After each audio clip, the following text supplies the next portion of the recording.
Gracias nuevamente por abrirme la puerta y estar con ustedes en esta mañana. Como ustedes conocen, hace 2 semanas estuvimos con ustedes. Si alguien todavía no conoce el ministerio que desarrollamos a través del internet, les invitamos a visitar Varones de Integridad en el internet, donde van a encontrar ustedes devocionales diarios. Algunos de ustedes ya los han recibido esta semana y van a poder saber un poco más acerca de lo que hacemos. En esta mañana quisiera compartir con ustedes un tema llamado cristianismo o tradición. Les pregunto, ¿en una iglesia cristiana hay algo más fuerte que la palabra de Dios, una autoridad mayor? Déjenme decirles que históricamente, muchas de las veces las tradiciones se ponen por sobre la palabra de Dios. Y hoy les voy a invitar a revisar un poquito acerca de lo que la Biblia recuenta sobre esto. Empecemos.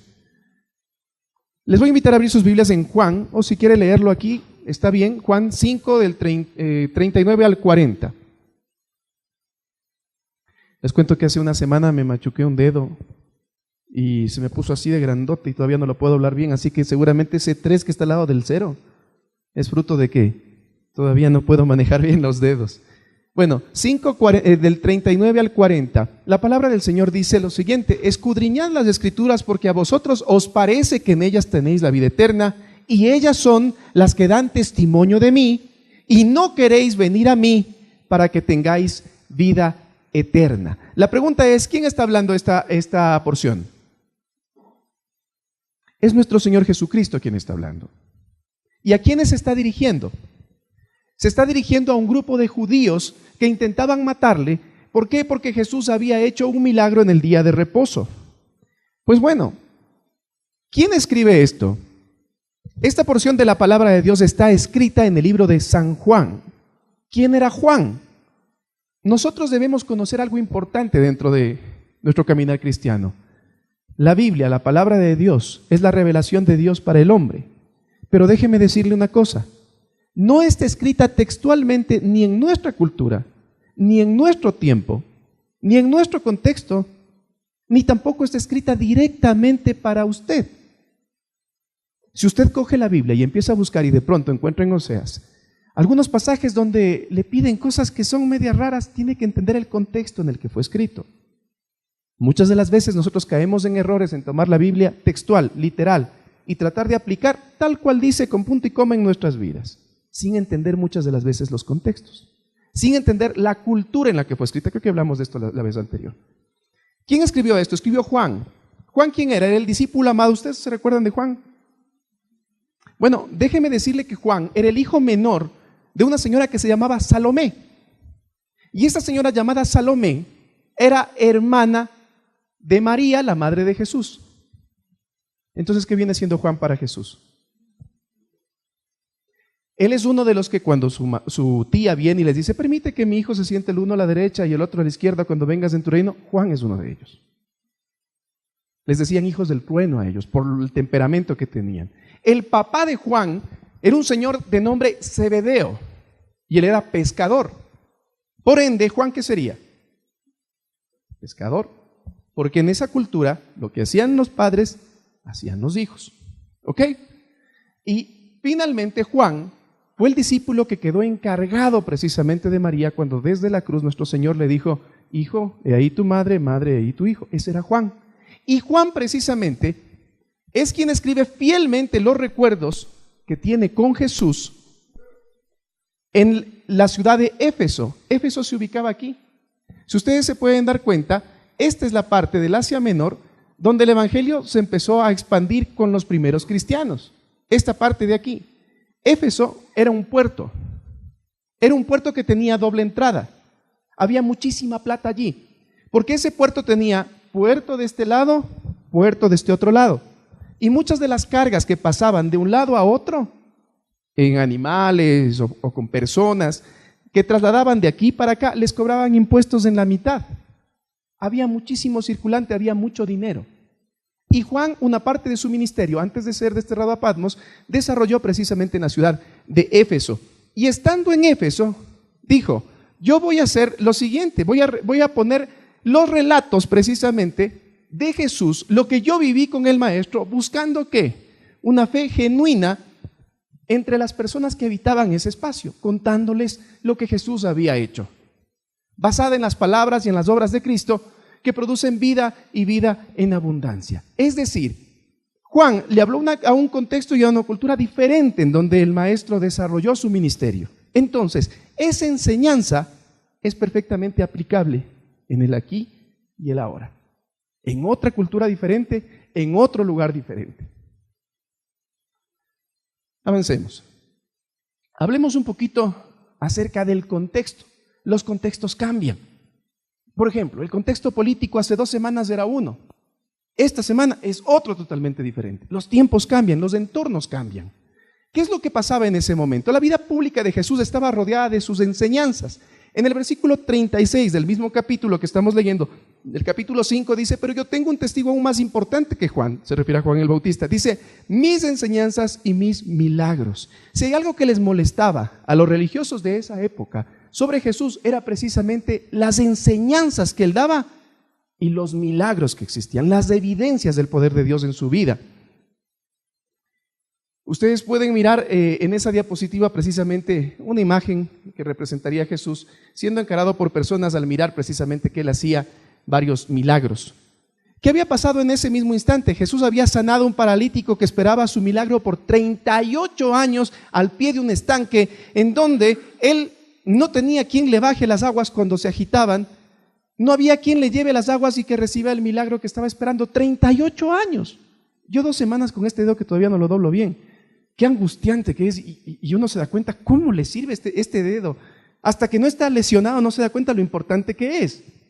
Imagínese usted una persona con 38 años sin poder moverse, sin poder caminar, al pie de un estanque, esperando precisamente el milagro para que pueda precisamente caminar. Y Jesús viene y simplemente le dice, levanta, toma tu lecho y anda. Y de pronto esa persona se levanta, toma su lecho y camina. Y los religiosos de esa época, en vez de darse cuenta y dar gracias a Dios del milagro que había ocurrido, de la sanidad, del bienestar para esta persona, lo que hacen es enojarse. ¿Por qué? Porque el hombre tomó su lecho y empezó a caminar, y eso era trabajo, y eso no era permitido en un día sábado. Y aquí voy a decir una de las frases que normalmente suelo decir cuando comparto la palabra. ¿En dónde nos perdimos? Porque muchas de las veces estamos más preocupados de cosas tan insignificantes y chiquitas que permitir que Dios se glorifique en nuestras vidas, que su poder se muestre a través de nuestras manos. Estas personas estaban preocupados de que había levantado su lecho. Este milagro fue perseguido por los judíos porque, como les digo, se hizo en un día sábado. Y en el versículo 17 y 18 de ese capítulo, del capítulo 5 que estamos revisando, dice, Jesús respondió, mi padre hasta ahora trabaja y yo trabajo. Por esto los judíos aún más procuraban matarle, porque no solo quebrantaba el día de reposo, sino que también decía que Dios era su propio Padre, haciéndose igual a Dios. Miren, no había precisamente entrado en la cabeza de los judíos, no había entrado en la cabeza de los religiosos que todo lo que ellos leían, que todo el libro de Isaías hablaba de Jesús y que la revelación que ellos esperaban estaba frente a ellos. ¿Por qué? Porque se habían fijado en otras cosas. Jesús termina confrontando a los judíos, en este caso a los judíos. Qué bueno sería entender un poco quiénes eran y qué es lo que hacían, para comprender por qué reaccionaban de esta manera. En primer lugar, judío viene de Judá, y Judá es una tribu de las 12 de Israel. Cuando regresan del exilio, de un exilio en Babilonia, son nombrados todos los de esa tribu, todos los hebreos, son nombrados como judíos. Es el nombre que les dan. Yo tengo unos amigos que a uno son varios hermanos, y a uno de ellos le dicen de apodo Chano. Y nosotros a toda la familia les decimos los chanos. Sí, más o menos eso pasó con los judíos. Por una tribu les pusieron a todos el mismo nombre y les llamaron a todos judíos, porque venían de la tribu de Judá. Cuando retornan precisamente del exilio, el profeta Esdras más o menos en el siglo V antes de Cristo, termina de decirles que el destierro que ellos sufrieron, el castigo que ellos tuvieron fue por haber olvidado la ley de Moisés. Y ellos entienden eso y dicen, ay, este castigo fue por haber dejado de lado la ley. Entonces, de aquí en adelante, la ley no se deja y la ley se pone por delante, y eso es lo que hicieron. Y no solamente que pusieron un especial cuidado en buscar el cumplimiento de la ley, sino que aparte de eso, empezaron a encontrar algunas disciplinas nacidas dentro de unas tradiciones que luego se tornaron en obligatorias. Se necesitaron de personas que los llamaron escribas para que registren todas las disciplinas adicionales que ellos les fueron sumando a lo que encontraban en la Escritura. Por ejemplo, en un día de reposo, el día sábado, estaba prohibido segar.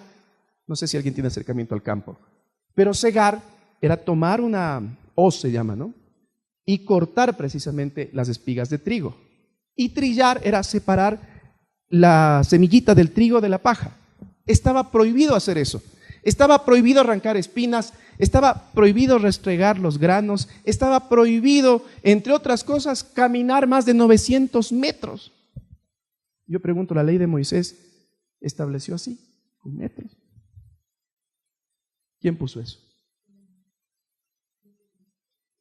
Miren, lamentablemente estas prácticas no solamente se dieron con los judíos, sino se dieron con personas, incluso usadas por el Señor.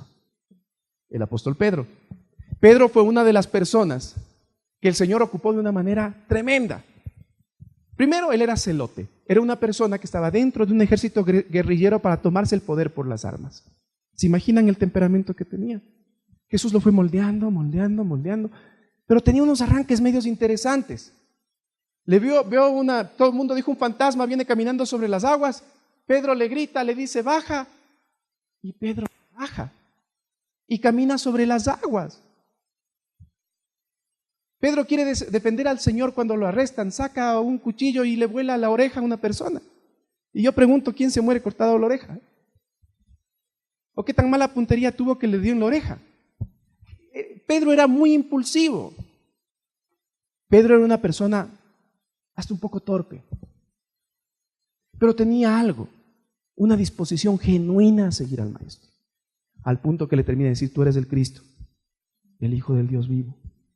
Y Jesús le dice, esto no te reveló carne ni sangre. A ese punto llega Pedro. Y Pedro, después de que le niega al Señor Jesús, tenía sus arrebatos, ¿no? Niega al Señor Jesús, va y termina precisamente en una esquina llorando amargamente. Parece que ahí tiene un acercamiento mucho más real con el Señor. Parece que ahí entiende y procesa todo lo que tenía en su cabeza. Y después de eso, en el día de Pentecostés, se arma un relajo tal que parecía que la casa se incendiaba y los que estaban adentro parecía que estaban borrachos. La gente se acerca y Pedro les dice, no estamos borrachos, estamos llenos del poder de Dios. Y da su primer discurso, y en su primer discurso se convierten 3,000 personas. Ese mismo Pedro, ese Pedro exactamente, después empieza a mirar cómo la iglesia empieza a crecer y a fortalecerse, al punto que él da la misma orden. Le dice a un señor, levántate, toma tu lecho y camina. 8 años estás postrado, levántate, camina. Y se levantó, hizo su cama y se fue. Ocurrió un milagro en manos de Pedro. Y no solamente eso, sino que después una señora de nombre Tabita se había muerto y era una persona muy querida en la iglesia. Y Pedro se arrodilla y empieza a orar y el muerto se levanta. Estoy hablando de un Pedro lleno del poder de Dios, que estaba haciendo un ayuno, que estaba teniendo una intimidad con Dios en una terraza y tenía tanta hambre que empezó a mirar una visión. Y en esa visión, en una sábana, venían un montón de animales considerados impuros. Y una voz le dice, Pedro, mata y come. La respuesta de Pedro, les voy a pedir que la busquen, por favor. Hechos 10, versículos 14 y 15. Hechos 10, 14 y 15.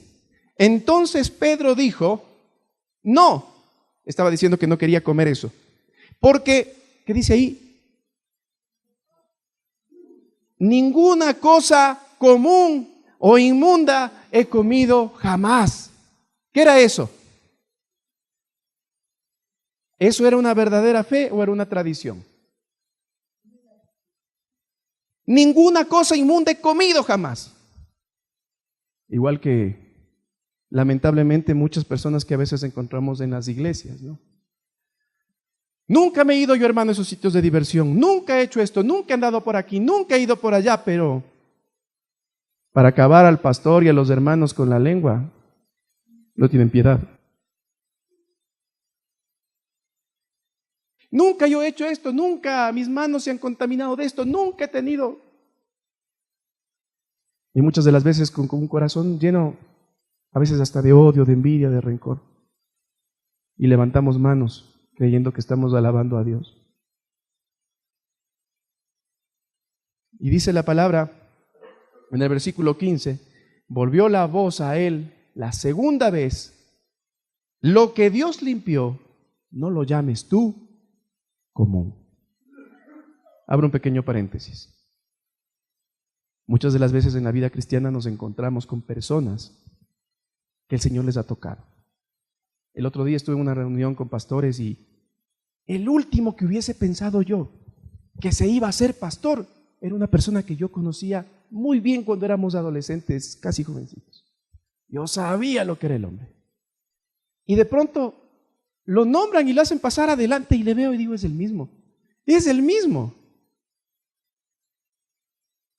Y cuando me acerco donde él y me abraza, me dice, Esteban, en mí se hace carne lo que dice el Señor, que lo vil y lo menospreciado del mundo lo tomaba para su gloria. Ese soy yo. Y yo me acordaba de esta porción. Lo que Dios limpió, no lo llames tú común. Muchas de las veces nosotros por tradición somos la santidad y la pureza andando. Y a veces somos muy ligeros para levantar juicios en contra de la gente. Lo que Dios limpió, no lo llames común. Tú no sabes el proceso que pudo haber tenido alguien. No lo llames común. Les pregunto, este Pedro que estaba metido en una tradición, era un Pedro activo, era un Pedro líder, era un Pedro que hacía hasta milagros, que estaba metido dentro de la onda cristiana. Pero lamentablemente seguía invadido de la tradición. Otra de las personas que estuvo en tradición viviendo se llama Pablo. Y Pablo perseguía a cristianos pensando que estaba haciendo bien. Pablo mataba a cristianos pensando que de esa manera hasta agradaba a Dios. Tuvo un acercamiento con el Señor, cayó de su caballo, quedó ciego y creo que todos sabemos la historia. Pero llega un punto en donde su iglesia amada, la iglesia de Filipos, llega un punto donde la iglesia se empieza a volver tradicionalista. Y Pablo les coge de las orejas con las siguientes palabras en Filipenses 3, 4 y 7. Dice, empieza a decirles, porque pensaban en ese tiempo que la palabra, que el don de Dios era solamente para los judíos. Pablo les dice, aunque yo también tengo de qué confiar en la carne, si alguno piensa que tiene de qué confiar en la carne, yo más, circuncidado al 8º día. Eso era una de las tradiciones que tenían los judíos. Circuncidado al 8º día, del linaje de Israel, de la tribu de Benjamín, hebreo de hebreos, en cuanto a la ley, fariseo, en cuanto al celo, perseguidor de la iglesia, en cuanto a la justicia, que es la ley, irreprensible. O sea, a ojo del hombro y en la tradición, Pablo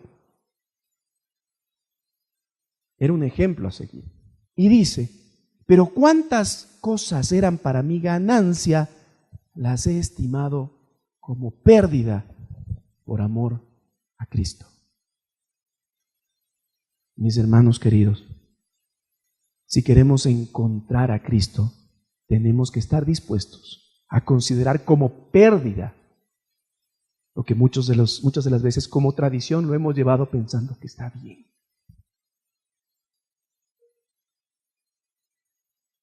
Tenemos que dejar de escudarnos diciendo que aquí se ha hecho esto siempre así. Así somos.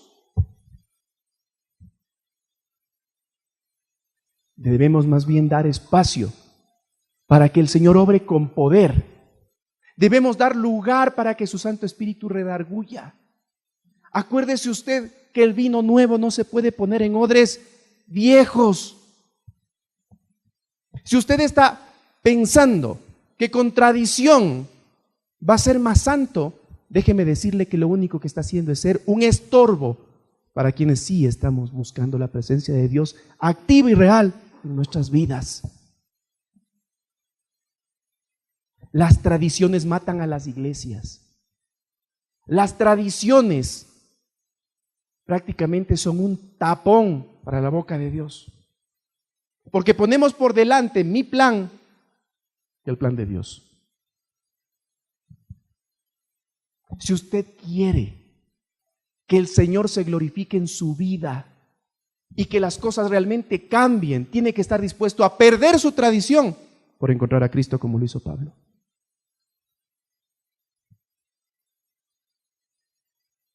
Escudriñad las Escrituras, porque a vosotros os parece que en ellas tenéis la vida eterna y ellas son las que dan testimonio de mí, dijo Jesús.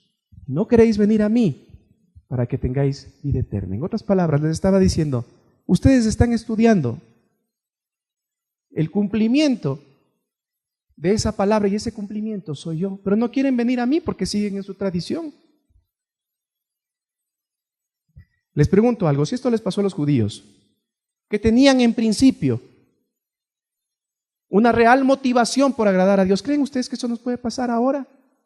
¿Creen que eso nos puede pasar en el aquí? ¿Creen que nos puede suceder hoy? Los grandes errores de la humanidad normalmente se repiten. Normalmente se repiten. Y lo triste es que nosotros no acabamos de terminar, no terminamos de entender la lección. Y seguimos repitiendo los mismos y los mismos y los mismos errores.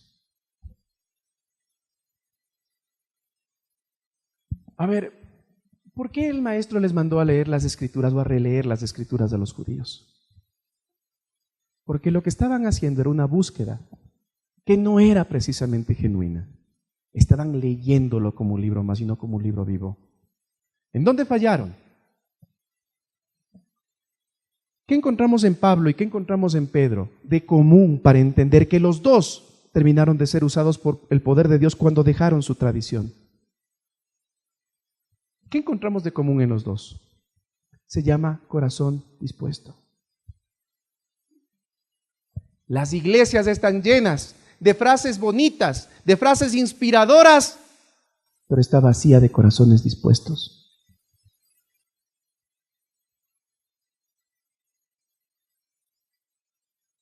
Y cuando una obra se levanta y los corazones no están dispuestos y hay una búsqueda genuina, el Señor termina de poner al costado a todos los que no quieren o no se disponen a entrar en su plan. Muchos terminan como Judas, solitos van y se ahorcan. Corazones dispuestos. Eso es lo que tuvo Pablo y eso es lo que tuvo Pedro. Y por eso fueron usados. Pablo, la crema innata de la sociedad judía. Pedro, un pescador muy natural. Y los dos expandieron el evangelio. Y en manos de Pedro, milagros. En Pablo, palabra. Complementándose hasta cierto punto. Corazones dispuestos. ¿Qué necesitamos hoy en la Iglesia Bíblica Familiar? ¿O necesitamos tradiciones y empezamos a defender que esa silla no se mueve de ahí porque siempre ha estado ahí? Aunque suene gracioso, eso normalmente ocurre. Y nos ponemos a pelear por insignificancias y no damos paso al poder de Dios. Y nos quedamos simplemente en que si el florero tiene que estar de este lado o tiene que estar del otro. Si la Santa Cena va primero o si la Santa Cena va después. Si se abre la puerta de esta forma o se cierra de esta manera. Y muchas de las veces somos igualito que los judíos. Pensando que si abrimos la iglesia a tal hora y cerramos a tal hora, estamos agradando a Dios. Que si venimos el domingo, estamos agradando a Dios. El Señor se agrada de corazones dispuestos, no de tradiciones. Lamentablemente, Los judíos tuvieron un cuidado meticuloso por los detalles de la tradición, pero cerraron su corazón a la voz de Dios e hicieron que sus razonamientos terminen de ser decretos tan fuertes que terminaron incluso bloqueando los propósitos de la ley de Moisés, que encerraba precisamente un plan dado por Dios. Jesucristo reprendió duramente a los religiosos y a los tradicionalistas. Jesús tenía un evangelio práctico, una enseñanza práctica. Y hubo unos religiosos que lo encierran, y miren lo que dice Lucas 10, 25, 26, dice, y he aquí un intérprete de la ley se levantó y dijo, miren ustedes, aquí hay una coma, ¿no es cierto? Esto es como si fuese un paréntesis. ¿Cuál era la intención de este intérprete de la ley? Una persona que sabía las escrituras. ¿Cuál era la intención? Para probarle, dice Lucas 10, 25. Esa era la intención. Igualito que en las iglesias cristianas de hoy. Muchas de las veces, en vez de entender el mensaje, lo que la gente pasa es buscando en dónde se equivoca el predicador. En dónde le digo, en eso no estoy de acuerdo. Usted debe entender algo, y perdón que sea tan crudo, pero al Señor le importa un pepino que usted esté o no esté de acuerdo con su plan. Si usted no entra en el plan de Dios, si usted no entra en el diseño de Dios, ¿sabe quién pierde? Dios no pierde. Cambie actitud, cambie corazón. Y aquí un intérprete de la ley se levantó y dijo para probarle, maestro, ¿haciendo qué cosa heredaré la vida eterna? Les pregunto algo, intérprete de la ley, ¿creen ustedes que tenía conocimiento de la palabra? Era intérprete, claro que tenía conocimiento. ¿Creen ustedes que sabía la respuesta a lo que él estaba diciendo? Conocía la respuesta. ¿Pero por qué preguntaba? Para probarle. Y él le dijo, ¿qué está escrito en la ley? ¿Cómo lo lees? Y la respuesta es asombrosa. Aquel respondiendo dijo, amarás al Señor tu Dios con todo tu corazón, con toda tu alma y con todas tus fuerzas y con toda tu mente y a tu prójimo como a ti mismo. O sea, sabía clarito la respuesta, como muchos de nosotros no sabemos los versículos. No sabemos, pero como loros, y repetimos. Pero Jesús le dice algo y le dijo, bien has respondido. Haz esto y vivirás. No me interesa que sepa 50,000 versículos si usted no puede aplicar uno solo. Haz esto. Eso le dijo al escriba.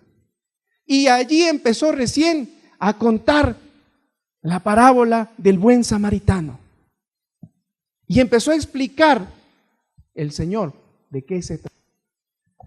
El samaritano, una persona no tan bien vista entre la sociedad judía.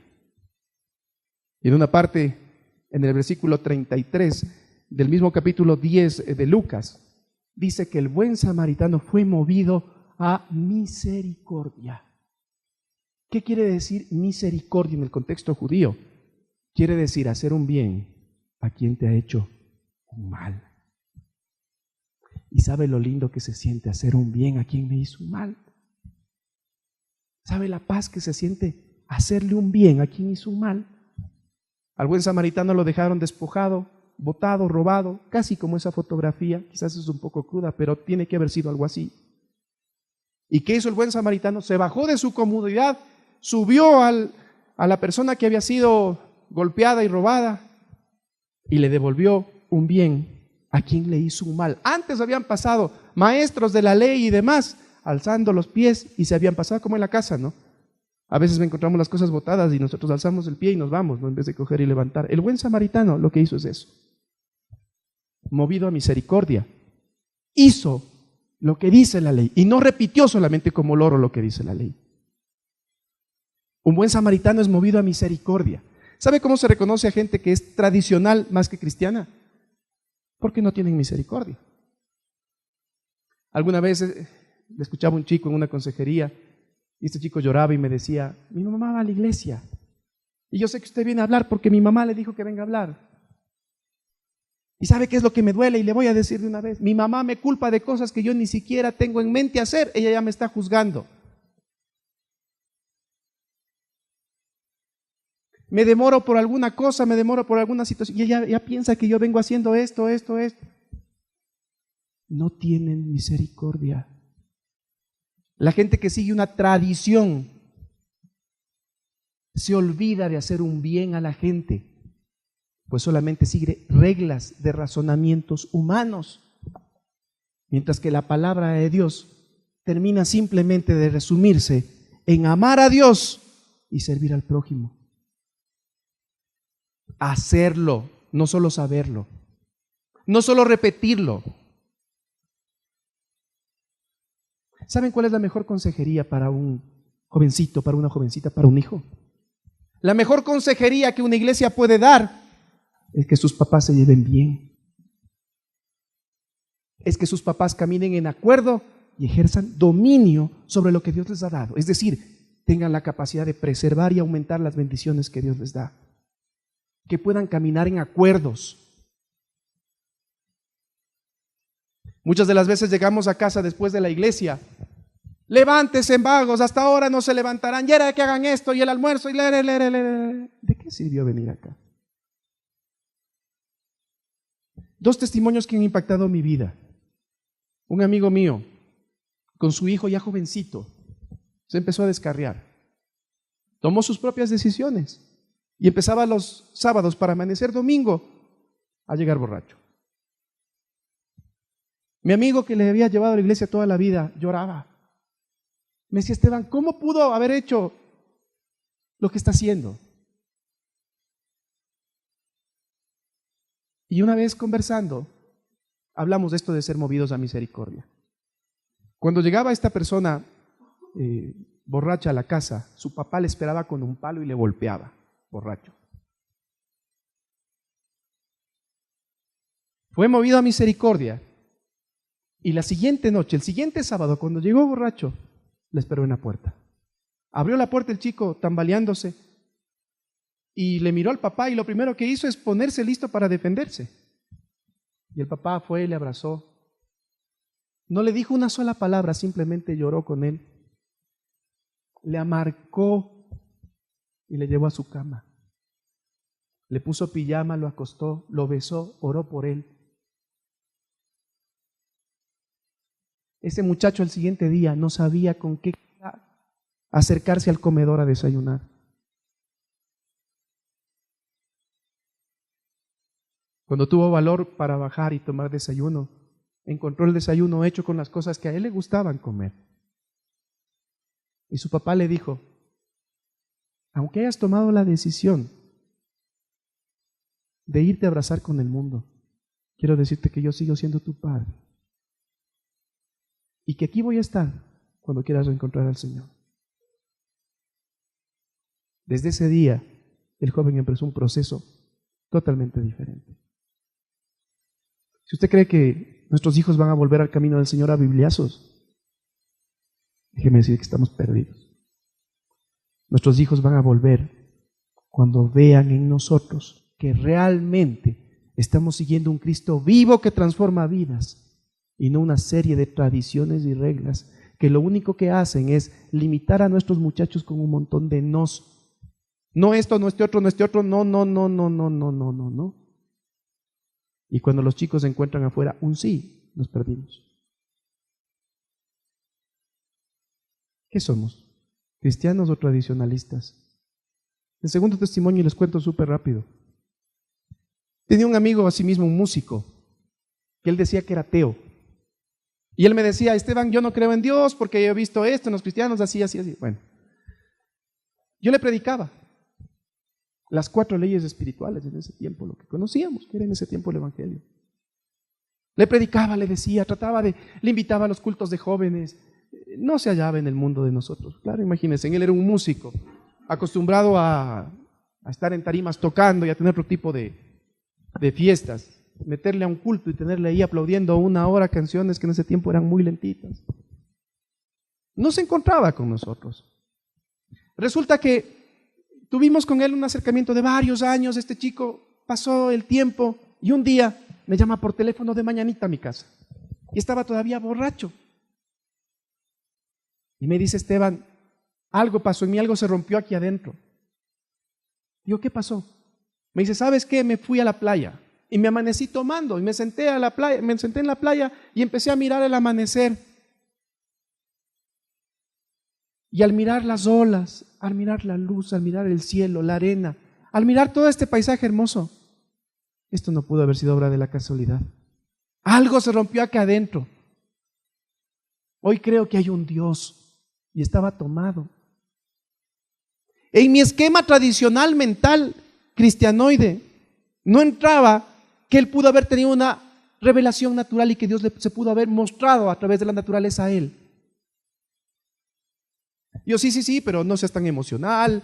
Sí, ¿sabes qué? Pero tenemos que orar, hacerte recibir al Señor y toda la tradición que normalmente nos han enseñado. Con los años entendí que Dios es soberano. Hoy eres un ministro de Dios. Hoy, él toca en una de las iglesias, comparte la palabra y recibe al Señor borracho frente a la playa, sin que nadie le predique. Dios es soberano. Ahora, cuando de estas experiencias particulares se hacen tradiciones, ahí estamos perdidos. Porque muchas de las veces, esto le funcionó a él, hagamos lo mismo, entonces voy a mandarle a mi amigo a la playa y que haga lo mismo a ver si Dios le toca. No, a ver, Dios es soberano. Dios hace como Él quiere hacer. Y nosotros no somos nadie para ponerle cercos ni marcos a Dios. Amar a Dios y servir al prójimo versus las costumbres humanas. ¿Qué escogemos nosotros? Les quiero leer lo que escribió Pablo. Dice, antes creía que estas cosas eran valiosas, refiriéndose a la tradición. Les estoy leyendo en la nueva traducción viviente. Antes creía que estas cosas eran valiosas, pero ahora considero que no tienen ningún valor debido a lo que Cristo ha hecho. Así es, todo lo demás no vale nada cuando se le compara con el infinito valor de conocer a Cristo Jesús, mi Señor. Por amor a Él, he desechado todo lo demás y lo considero basura a fin de ganar a Cristo y llegar a ser uno con Él. Ya no me apoyo en mi propia justicia por medio de obedecer la ley, más bien llego a ser justo por medio de la fe en Cristo, pues la forma en que Dios nos hace justos delante de Él se basa en la fe. Quiero conocer a Cristo y experimentar el gran poder que lo levantó de los muertos. Quiero sufrir con Él y participar de su muerte para poder experimentar de una u de otra manera la resurrección de los muertos. Cuando Pablo entendió que esto no es tradición, sino es una relación intensa con Dios, cambió su manera de ser, de hacer y de pensar. Cambiaron sus prioridades. El oficial del ejército romano, que tenía todo un futuro prominente, terminó de botar al tacho de la basura para poder dejarnos a nosotros enseñanzas sobre lo que él entendió de Cristo. El legado que él dejó a la humanidad, lo que Dios hizo con su vida, lo estudiamos hasta el día de hoy. Muchas de las veces nosotros estamos enfrascados simplemente en tradiciones que no nos dejan ver más allá, en situaciones, en el ayer, clavados en el ayer. Es que usted no sabe lo que me dijo, usted no sabe lo que hizo, es que usted no sabe, sí, no sé, pero lo sabe Dios y eso es suficiente. Lo que yo sí sé es que Dios tiene para nosotros días mejores. Lo que yo sí sé es que Dios tiene para esta iglesia un plan que se tiene que cumplir. Y lo que yo sí sé es que Dios no va a permitir que corazones duros se opongan a su voluntad, porque los pondrá en un costado. Las iglesias están llenas de frases bonitas y de pocos corazones dispuestos. ¿Qué escoges? ¿Seguir con una dureza de corazón clavado a la tradición? ¿O dejarte usar por el gran poder de Dios y tener una real transformación? ¿Qué escoges? ¿O qué prefieres? Que sigan quizás tus hijos, tu familia, diciendo, va a la iglesia, pero lo mismo es. ¿O quieres que un día tu esposo, como hemos visto muchos casos nosotros en pareja con mi esposa, muchos casos de gente que vienen y les dicen a las personas que aconsejamos o las personas que pastoreamos, dicen, oye, ¿qué te está pasando? Algo te está sucediendo. Maridos que vienen a preguntar, ¿por qué mi esposa está ahora así de bonita? ¿Qué le hicieron?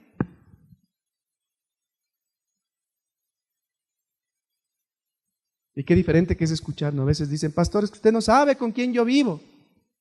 Usted conoce. Usted conoce a la hermanita, pero no conoce a mi mujer.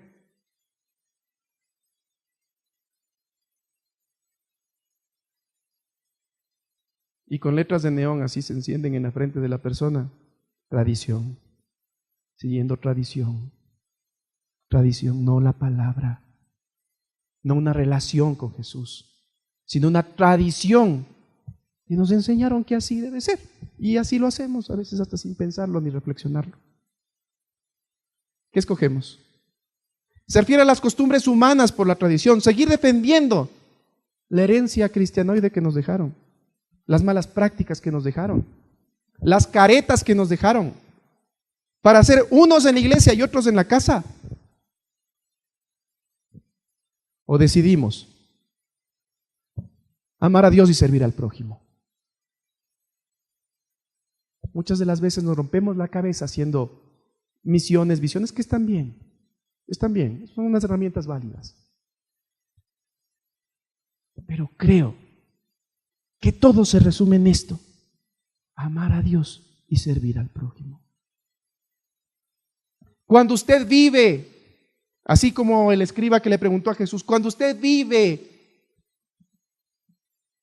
ahí las cosas cambian. Cuando usted deja de lado la tradición, es que yo ya soy cristiano 38 años de mi vida y sigo siendo despiadado, no tengo misericordia, criticón, peleón, no sirve de nada.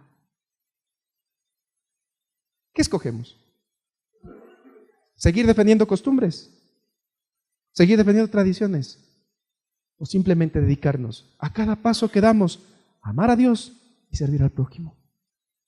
El lema de nuestra familia es este: amar a Dios y servir al prójimo. Eso es lo que hacemos. Eso nada más. Y cualquier situación que enfrentemos, amar a Dios y servir al prójimo. Amar a Dios y servir al prójimo.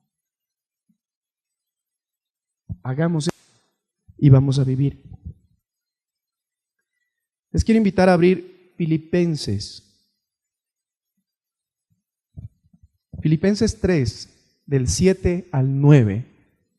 Y lo voy a leer yo en la Nueva Traducción Viviente. Filipenses 3, del 7 al 19, perdón.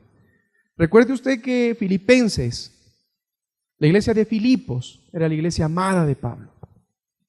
Y les dice lo siguiente, desde el versículo, voy a leer desde el 12. 7:12. No quiero decir que ya lo haya logrado estas cosas, ni que haya alcanzado la perfección, pero sigo adelante a fin de hacerla mía, de hacer mía esa perfección para la cual Cristo Jesús primeramente me hizo suyo. No, amados hermanos, no lo he logrado, pero me concentro únicamente en esto. Olvido el pasado y fijo la mirada en lo que tengo por delante, y así avanzo hasta llegar al final de la carrera para recibir el premio celestial al cual Dios nos llama por medio de Cristo Jesús. Que todos los que son espiritualmente maduros estén de acuerdo en estas cosas. Si ustedes difieren en algún punto, estoy seguro de que Dios se lo hará entender. Pero debemos aferrarnos al avance que ya hemos logrado. Amados hermanos, tomen mi vida como modelo y aprendan de los que siguen nuestro ejemplo. Pues ya les dije varias veces y ahora se los repito de nuevo, con lágrimas en los ojos, hay muchos cuya conducta demuestra que son verdaderos enemigos de la cruz de Cristo, van camino a la destrucción. Su Dios es su propio apetito, se jactan de cosas vergonzosas y solo piensan en esta vida terrenal. ¿De qué lado te ubicas? ¿Los que están espiritualmente maduros y que pueden ponerse de acuerdo en cosas? ¿O los que van simplemente por sus apetitos?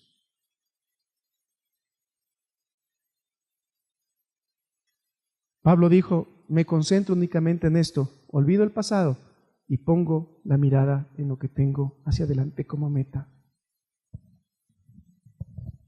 ¿Dónde vamos a anclar nuestra mirada? ¿En el pasado? ¿O vamos a anclar nuestra mirada en lo que Dios tiene para nosotros? Los planes del Señor son superiores. Lo de nosotros depende si anclamos nuestra fe a las tradiciones o anclamos nuestra fe al poder de Dios. Ustedes deciden. Aquí termina mi parte y comienza la suya.